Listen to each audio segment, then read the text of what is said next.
Dictation start होगी 3 second बाद। Start. आवेदन पत्र पर उभय पक्षों के तर्क हैं कि पुलिस थाना भोपाल द्वारा आवेदक के विरुद्ध असत्य आधारों पर अपराध क्रमांक 195/22 अंतर्गत धारा 302-34 भारतीय दंड संहिता का झूठा आपराधिक प्रकरण पंजीबद्ध कर उसे गिरफ्तार कर संबंधित न्यायिक मजिस्ट्रेट न्यायालय के समक्ष पेश किया था, जहां से उसे न्यायिक अभिरक्षा में भेज दिया और तभी से वह लगभग 3 माह से न्यायिक अभिरक्षा में है। आवेदक का यह प्रथम नियमित जमानत आवेदन पत्र है तथा प्रकरण उपार्पण उपरांत लंबित होकर सत्र प्रकरण के रूप में वर्तमान न्यायालय में विचाराधीन है, जिसमें आगामी पेशी उक्त दिनांक को साक्ष्य हेतु नियत है। अभियोजन द्वारा मृतक का आवेदक की दुकान पर जाकर नशे की हालत में बिना पैसे दिए समोसा उठाने पर आवेदक व उसके पुत्र द्वारा विरोध करने पर मृतक ने आवेदक व उसके पुत्र से विवाद करना और आवेदक द्वारा चाय के डंके से मृतक को मात्र एक बार मारना बताया है। इसके अतिरिक्त आवेदक का अन्य कोई कृत्य अभियोजन द्वारा नहीं बताया गया है, परंतु अभियोजन द्वारा किसी भी स्वतंत्र साक्षी के कथन लेखबद्ध नहीं कराए गए हैं। आवेदक का मृतक से कोई पूर्व आशय था।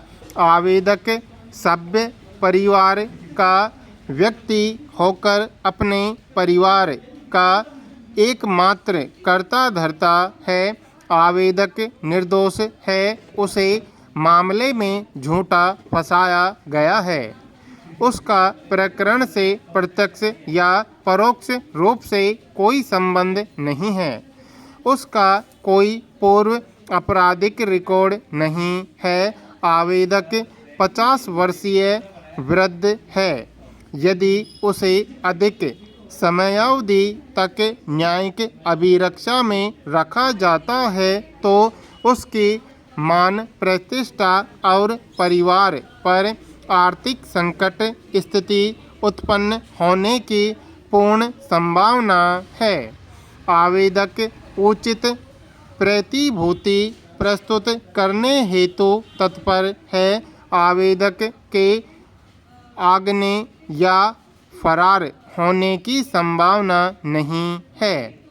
वह जमानत की सभी शर्तों का पालन करेगा। अतः आवेदक को जमानत का लाभ दिया जावे। पैरा। जीवन का अर्थ क्या है? मनुष्य जन्म लेता है और मर जाता है, परंतु जीने का सिर्फ इतना ही तो अर्थ नहीं है। हम सब सृष्टि, दृष्टि, मस्तिष्क और हृदय के बीच सहज संभाव्य ढंग से निरंतर तैरते रहते हैं। तैरना हमारा पुरुषार्थ है, हमारी श्रमशीलता है।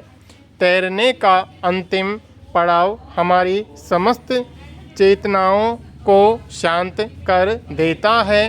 अंतिम पड़ाव तक पहुँचने के पहले हम निरंतर श्रमशील रहते हैं। श्रम ही सफलता का वह मूल्य सूचक है जो संतुष्ट के परमानंद से सरोबोर करता है। श्रम से ही सफलताओं के चरम पर पहुंचकर हमारी अस्मिता बनती है।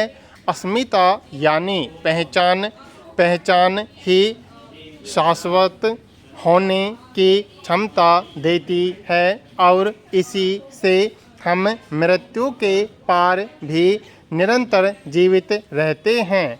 इसीलिए वन का ध्येय हो, इसी से जीना भी सार्थक हो जाता है और मरना भी।